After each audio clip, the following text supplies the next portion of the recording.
So that there are two vital differences between Muslims' attitudes to their Quran and our attitude to the Bible.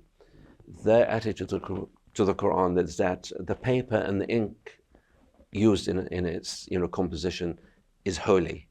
They make highfalutin claims that it's free of errors. We know it's full of errors. Even Aisha, the favorite wife of their prophet, said that the Bible, the Quran, has copyist errors. It has bits missing. Again, that's in their narrative. So they fail their own they claim that the Quran is perfect, and yet their own text shows that it's not perfect. We claim the Bible contains the Word of God. The ink wasn't God-inspired, nor was the paper. It's the content, it's the message that is holy and perfect. If you look at manuscripts, the Quran has no complete manuscript. And yet the Quran came at a time when technology was far better than when the New Testament came.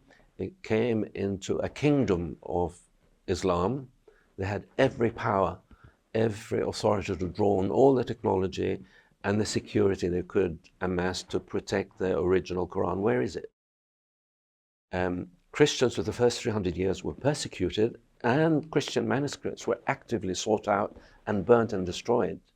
Despite this, we have every confidence. We have something like 25,000 Greek manuscripts that enable us to have a degree of confidence that the central doctrines of the Christian faith have been uniform from the beginning. I would add there are manuscripts from other languages that support, add to our evidence. It has been said that if you didn't have any surviving manuscripts of the Bible, you could recompose the Bible from the writing of the early church fathers, because they quoted the scriptures frequently. And I think there's another argument. So I think their claim fails.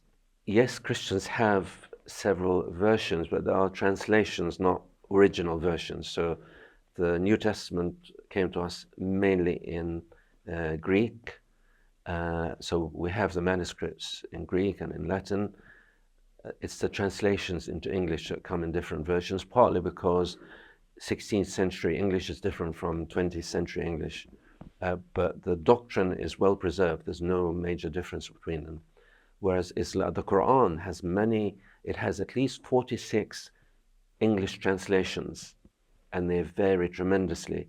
I've studied the subject. I've found at least 46 different translations of 46 verses in the Quran that have been completely mistranslated. So which do you believe?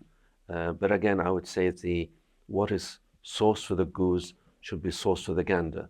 If it's okay for Muslims to have 46 translations just into English, let alone into other languages, why can't Christians have however many we have, simply because of the passage of time? So most of these English translations of the Quran have happened recently. Whereas, we've had the King James and other translations becoming necessary simply because the English language has evolved.